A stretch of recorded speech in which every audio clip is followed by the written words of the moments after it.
আমার প্রিয় প্রথম শ্রেণীর ছোট্ট বন্ধুরা, তোমাদের সকলকে আমার চ্যানেলে স্বাগত জানাই। আশা করছি তোমরা সকলেই খুব ভালো আছো। আজকে আমি তোমাদের 2024 সালের রায়োমার্টিনে যে প্রশ্নবিচিত্রা প্রকাশিত হয়েছে তার 132 পাতায় যে 11 নম্বর স্কুল রয়েছে, সেখানে তোমাদের প্রথম শ্রেণীর ছোট্ট বন্ধুদের তৃতীয় পর্যায়ক্রমিক মূল্যায়নের গণিতের প্রশ্ন দেওয়া রয়েছে।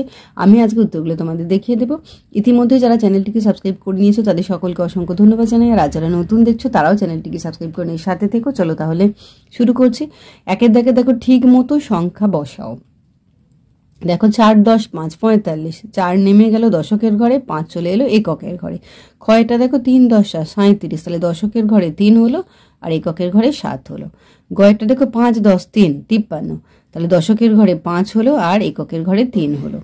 ঘয়েরটা দেখো 4, 10, 9, 49, 4টা দশকের ঘরে 9 এককের ঘরে। রুময়টা দেখো 6, 10, 2, 62, তাহলে 6 দশকের ঘরে 2 এককের ঘরে।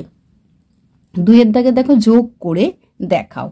দেখো এখানে 6 আছে আর এখানে 11 আছে, 6 আর 11 যোগ করলে হয়ে গেল 17, আর 6 আর 7 যোগ করলে 13, 6 আর 13 যোগ করলে 19, 6 আর 8 যোগ করলে 14। এবার দেখো 4-এর দেখো বলছে এখানে দিয়েছে যেটা 4-এর নয়, এটা 3-এরটা হবে। দেখো 3-এর কোনটা উল্টে দিলে একই থাকে। দেখো কয়েরটা দিয়েছে 77, 75, 72, 76,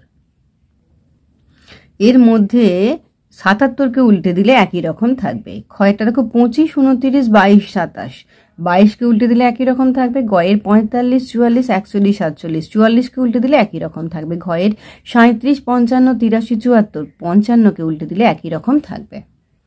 এবার দেখো 4-এর দাগে 45-এর পরের বগিগুলিতে কে কে আছে। দেখো এখানে 15, তারপরে হচ্ছে 25, তার মানে 15-এর সঙ্গে 10 যোগ হয়ে 25 হয়েছে। ঠিক 25-এর সঙ্গে 10 যোগ হয়ে 35 হয়েছে। 35-এর সঙ্গে 10 যোগ হয়ে 45 হয়েছে। 45-এর সঙ্গে 10 যোগ হয়ে 55, এটা হবে 5 আর 5, 55, মানে 5, 10, 5। 55-এর সঙ্গে 10 যোগ করে হচ্ছে 6, 10, 5, 65, 65-এর সঙ্গে 10 যোগ করে 7, 10, 5, 75, 75-এর সঙ্গে 10 যোগ করে 8, 10, 5, 85।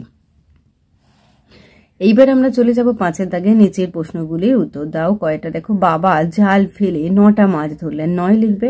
দাদা ছিপ দিয়ে 7টা মাছ ধরলেন, যোগ 7, তাহলে মোট কটা মাছ ধরা হলো।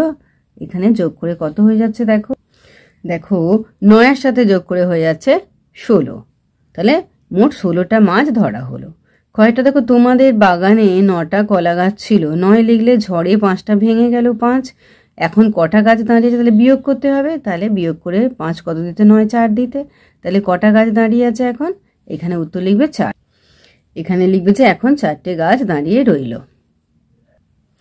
6-এর দেখো বাঁ পাশের ছবির মতো করে ফাঁকা জায়গায় ঠিক মতো আঁকো। এই চিহ্নগুলো এখানে আঁকতে হবে। দেখো ত্রিভুজ এখানে আঁকা হলো, এটা বর্গক্ষেত্র আছে আঁকা হলো।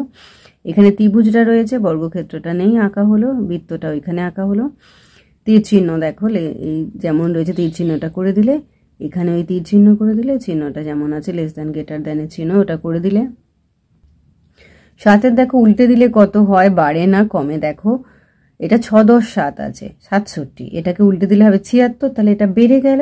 পরেরটা দেখো 73 আছে, এটাকে উল্টে দিলে 37, এটা কমে গেল। 39কে উল্টে দিলে 93, এটা বেড়ে গেল। ঘয়ের দেখো 28 আছে, এটাকে উল্টালে হবে 82, তাহলে এটা বেড়ে গেল। 53কে উল্টে দিলে 35, এটা কমে গেল।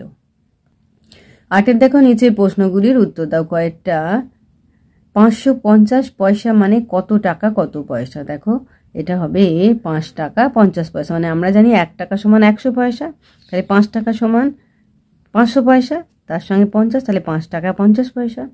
কয়েকটা দেখো 4.5 টাকা মানে 4 টাকা 50 পয়সা। গয়ে দেখো পুঁট পড়লে ঘুঁটি 1 ঘর যেতে পারে। ঘয়েরটা 365 দিনে 1 বছর হয়। তাহলে আমার প্রিয় প্রথম শ্রেণীর ছোট্ট বন্ধুরা, আজকে তোমাদের আমি 2024 সালের রায়োমার্টিনে যে প্রশ্নবিচিত্রা প্রকাশিত হয়েছে তার 132 পাতায় যে 11 নম্বর স্কুল আছে, সেখানে তোমাদের প্রথম শ্রেণীর ছোট্ট বন্ধুদের তৃতীয় পর্যায়ক্রমিক মূল্যায়নের গণিতের প্রশ্ন দেওয়া রয়েছে। আমি তার উত্তরগুলো দেখে দিলাম। আশা করছি সকলেই বুঝতে পেরেছো। ভিডিওটি দেখার জন্য তোমাদের সকলকে অসংখ্য ধন্যবাদ জানাই। ভালো লাগলে লাইক করো, কমেন্ট করো, বন্ধুদের মধ্যে শেয়ার করো। আর আগামী দিনে নতুন নতুন ক্লাসগুলো পাওয়ার জন্য অবশ্যই চ্যানেলটিকে সাবস্ক্রাইব করে নিয়ে সাথে থেকো। তোমরা সকলে খুব ভালো থেকো।